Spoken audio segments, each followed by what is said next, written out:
Bonjour à tous. Alors aujourd'hui, deuxième audio donc sur la loi de régression des castes. Donc c'est un concept, un modèle métahistorique qui me semble d'une importance capitale pour comprendre, j'allais dire, l'histoire universelle et le développement régressif des sociétés et des civilisations humaines. Donc je vais commencer déjà par vous donner mes sources, parce qu'il n'y en a pas énormément, je ne connais pas énormément d'auteurs qui ont abordé cette question, cruciale, je le répète. Donc je me suis basé sur Autorité spirituelle et pouvoir temporel de René Guénon. Donc c'est un livre de toute façon essentiel, assez simple à comprendre. Je me suis basé aussi donc sur un livre qui a quasiment le même titre, c'est Autorité spirituelle et pouvoir temporel dans la perspective indienne. Donc c'est de Ananda Coomaraswamy, c'est chez Archer. Également chez Archer, un livre de Fritjof Schuon très intéressant qui s'appelle Caste et race, donc dans une perspective traditionnelle, donc supra-biologique bien sûr. Et donc l'auteur qui a le plus insisté donc, sur le concept de cette involution, cette régression des castes, c'est Julius Evola, donc, qui évoque ça dans son livre majeur Révolte contre le monde moderne, et aussi dans un article intitulé L'avènement du cinquième état. Voilà. Et sinon, personnellement, moi j'ai écrit un article assez long au début de mon blog qui s'intitule La doctrine traditionnelle des races et des castes, où j'explicite mieux, je pense, qu'à l'oral ce principe. Donc je vais rappeler déjà une chose primordiale, c'est que à toutes les époques, n'importe où sur Terre, tout le temps, c'est toujours une élite restreinte, donc on va dire 5 à 10%, qui dirigent les 90%, qui sont les suiveurs. Donc pour reprendre la terminologie d'Aristote, l'élite c'est la forme qui va modeler la matière inerte, donc la masse, comme son nom l'indique. Donc, pour donner une définition rapide de cette loi d'involution des castes, on peut dire que c'est les castes inférieures qui prennent petit à petit le pouvoir dans une société, avec à chaque fois un changement corrélatif de paradigme jusqu'à sa dissolution finale. Donc pour parler de cette loi, je vais illustrer mon propos en utilisant l'exemple de l'Occident, du Moyen-Âge jusqu'à notre époque. Donc si je parle de Moyen-Âge, c'est parce que c'est la dernière période traditionnelle sur le sol européen.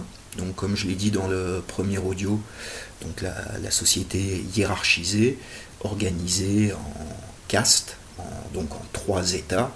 Donc la société est dominée, dirigée par le clergé, donc les oratores, les brahmanes en Inde, qui vont représenter la sagesse, la connaissance, la contemplation. Donc viennent ensuite les kshatriyas, donc les chevaliers, les guerriers, qui vont représenter la force, l'action.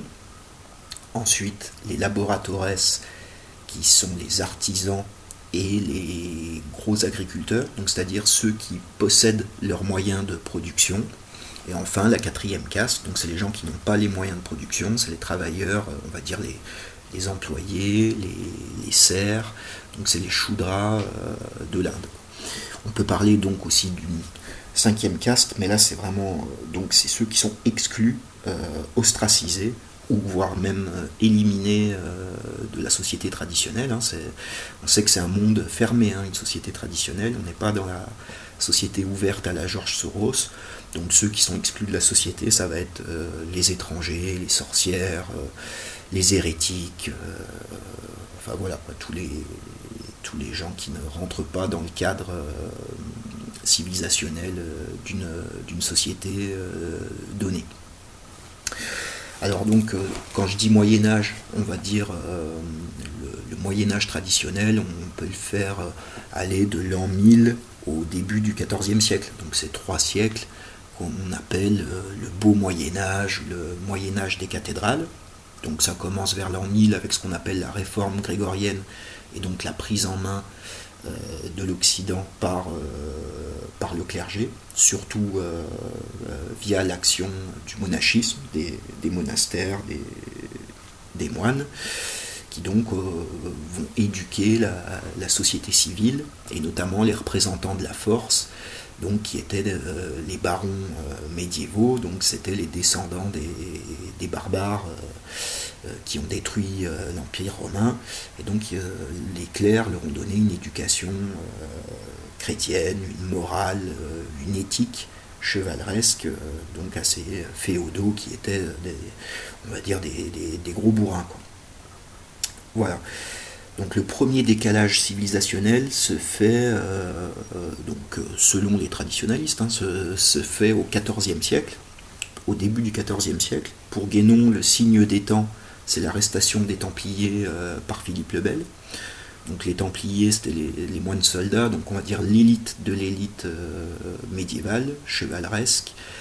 Et donc ces Templiers, il faut le rappeler, tenaient les poids et mesures sur les marchés et étaient garants de la stabilité monétaire, puisque l'usure est formellement interdite dans toutes les sociétés traditionnelles.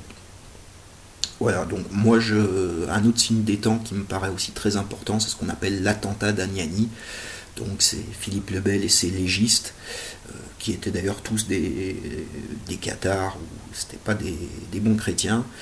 Et donc l'attentat d'Aniani, c'est là vraiment directement le temporel qui va au Vatican pour l'éliminer, tout simplement, puisque le pape est mort peu de temps après cet attentat, donc je vous laisse regarder, c'est très connu, l'attentat d'Aniani.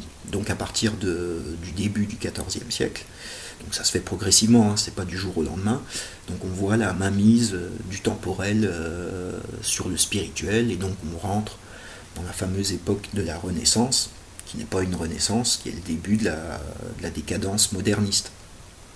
Donc on voit les signes de la Renaissance, c'est la décadence du clergé, parce qu'il ne faut pas oublier que le poisson pourrit par la tête. Si le clergé s'est fait supplanter par l'aristocratie, c'est parce qu'il tenait plus son rôle, donc voilà, que ce soit au niveau intellectuel ou au niveau de ses mœurs. On a plein de signes des temps, donc l'absolutisme, le mercantilisme, l'humanisme, tout ça c'est des idéologies, c'est le pré-modernisme, on va dire.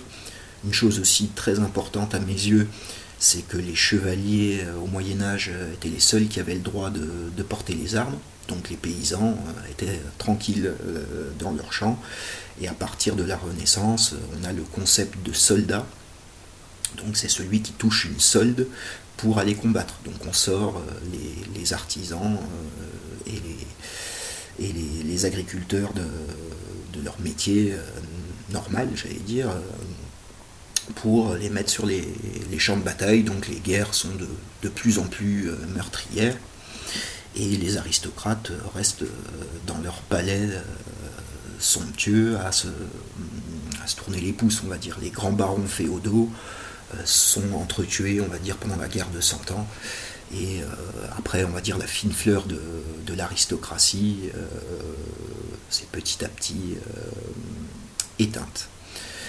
Voilà, donc après, le deuxième décalage, c'est l'arrivée du tiers-état, donc des plus riches membres du peuple, donc les gros marchands, les gros propriétaires terriens, et bien sûr tout ce qui va être banquier, tout ça. Oui, je ne l'ai pas rappelé, la Renaissance, c'est aussi l'avènement de la banque, des marchands, donc avec le mercantilisme, le début de la colonisation. Pour ça, je vous renvoie à un ouvrage très intéressant du docteur Benaïssa, qui s'appelle Introduction à l'étude de l'influence politique du pouvoir financier, où il explique bien la montée de la banque et des pouvoirs privés, on va dire, à partir de la Renaissance. Donc je reviens au deuxième décalage, c'est la révolution de 1789. Donc ça, on l'a tous appris à l'école, hein, c'est la bourgeoisie qui prend le pas sur l'ancienne aristocratie de sang. Donc là aussi, changement de paradigme, donc c'est la médiocrité bourgeoise qui arrive au pouvoir, la création des nations laïques, des républiques maçonniques, et donc là aussi ça se voit dans les symboles. En France, bon, on a le drapeau bleu blanc rouge, c'est loge bleue, loge blanche, loge rouge, liberté, égalité, fraternité, c'est la devise de la Grande Loge d'Angleterre, ou le découpage des départements français qui correspond au découpage des loges 100 ans ou 50 ans avant ça. Donc on part donc sur le 19e siècle, siècle horrible d'esclavage des enfants, de guerre meurtrière, enfin, c'est vraiment un siècle presque pire, moi je pense, que notre époque finalement. Et voilà, donc on part sur le troisième décalage ensuite. Ah oui, excusez-moi, donc il y a changement de paradigme aussi amené par la bourgeoisie. Donc c'est tout ce qui va être évolutionnisme, darwinisme,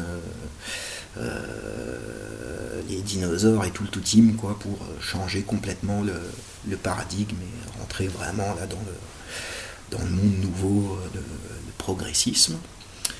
Voilà, alors le troisième décalage, symboliquement on peut le faire, pourquoi pas remonter à 1917, donc avec l'arrivée du bolchevisme. Donc là c'est le quatrième état, c'est le règne du quatrième état, c'est le règne des masses, des foules, généralement dirigé par un espèce de dictateur fantoche, hein. On a ça aussi avec le fascisme ou le nazisme, mais c'est des gros collectivismes de masse, et qui après la Deuxième Guerre mondiale va prendre la forme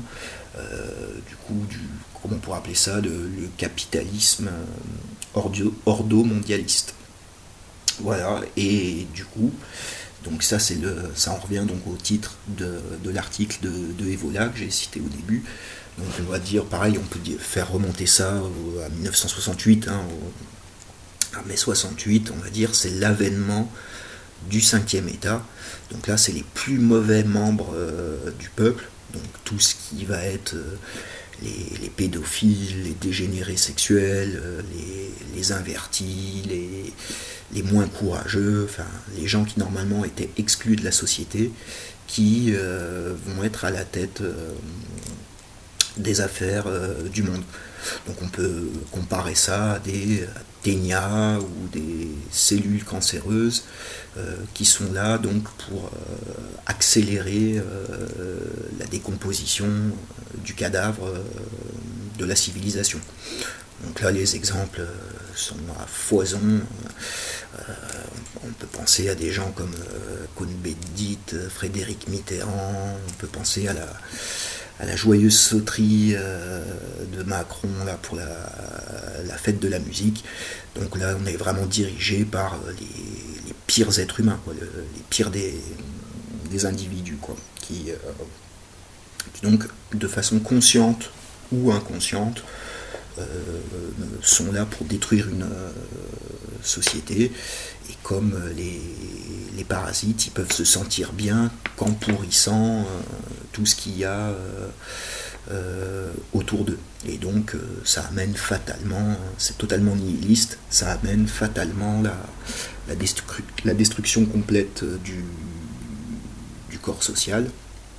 On pourrait dire par exemple que au Moyen-Âge, le clergé faisait une ingénierie sociale positive qui visait à tirer l'ensemble du corps social et de ses ouailles vers le haut, alors que là, à notre époque, on est dans une ingénierie sociale négative, visant à tout diviser et tout pourrir. Et donc ce que je voulais dire, c'est que par exemple le ténia, soit il tue le corps qui lui permet de vivre, donc tout le monde meurt, soit on tue le ténia, mais le ténia n'a aucun avenir, donc c'est le nihilisme absolu. Voilà, donc après il n'y a plus de sixième état, après c'est terminé. Et donc pour l'Occident, alors ça pourra prendre plein de formes, hein, cette destruction, enfin, qui amènera d'ailleurs l'ensemble du monde dans un cataclysme, hein, qui va aller à l'abîme. Donc certains parlent de guerre civile ethnique, pourquoi pas, de bain de sang général, quoi, de chaos général. Pourquoi pas. Moi personnellement, j'opterais plus pour une accélération exponentielle du temps, jusqu'à l'arrêt du temps, vous voyez, puisque toutes les eschatologies traditionnelles parlent de ça. D'ailleurs, on parle de la fin des temps, on ne parle pas de la fin de l'espace. Et par exemple, dans le Coran, il y a, je ne sais plus comment c'est tourné explicitement, j'ai pas la citation là, mais c'est que à la fin des temps, il n'y aura même pas le temps que le thé ou le café aille de la tasse à la bouche. Ça va vraiment se finir en un instant. Il y a ça aussi chez Hésiode, qui dit que le temps va tellement s'accélérer à la fin de l'âge de fer que les enfants, les bébés naîtront avec les tempes grisonnantes. Voilà, donc de toute façon on peut faire plein de scénarios possibles. On peut parler aussi, dans les textes sacrés, parle de pluie, de feu. Donc pourquoi pas, on se fait péter avec la bombe atomique comme des débiles, ou peut-être un accident cosmique, mais ça j'y crois moins. Voilà. Alors désolé pour cet audio est un peu apocalyptique, hein, je suis désolé, il n'est pas très joyeux. Surtout qu'en plus, on peut me demander, oui, mais qu'est-ce qu'on fait, quelles sont les solutions? Alors là, je vous avoue, au niveau collectif, j'en ai aucune à vous proposer. Pour moi, toutes les idéologies, toutes les collectivités actuelles n'ont aucun intérêt, sont vouées à l'échec, ce sont des voies de garage. Donc c'est ce que j'écris dans mes articles et dans mes livres. Je pense que la seule solution, elle est au niveau individuel. C'est le connais-toi toi-même, socratique. Donc c'est essayer de se gouverner soi-même avant de vouloir gouverner les autres. Voilà quoi. Et sinon, les premières solutions, je pense, c'est de sortir des villes, de s'isoler en communauté, donc quelle que soit votre communauté. Moi j'ai pas encore trouvé la mienne, mais je vois qu'il y a du communautarisme blanc, communautarisme noir, communautarisme musulman, donc c'est une solution.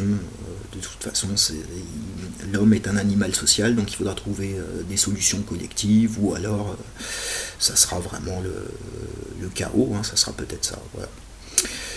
Donc voilà, c'était un petit audio sur cette loi de régression des castes. Donc comme je vous ai dit dans le premier audio, n'hésitez pas à me poser des questions en commentaire, me faire part de vos réflexions, de vos critiques positives ou négatives.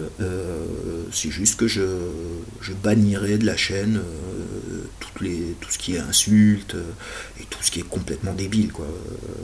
Voilà quoi, on va pas perdre de temps avec des trolls, quoi. Voilà, écoutez, j'espère que ça vous a intéressé. Et je vous dis à une prochaine vidéo. Donc abonnez-vous, cliquez sur le pouce bleu et n'hésitez pas à me soutenir sur mon Tipeee. Voilà, allez, à bientôt.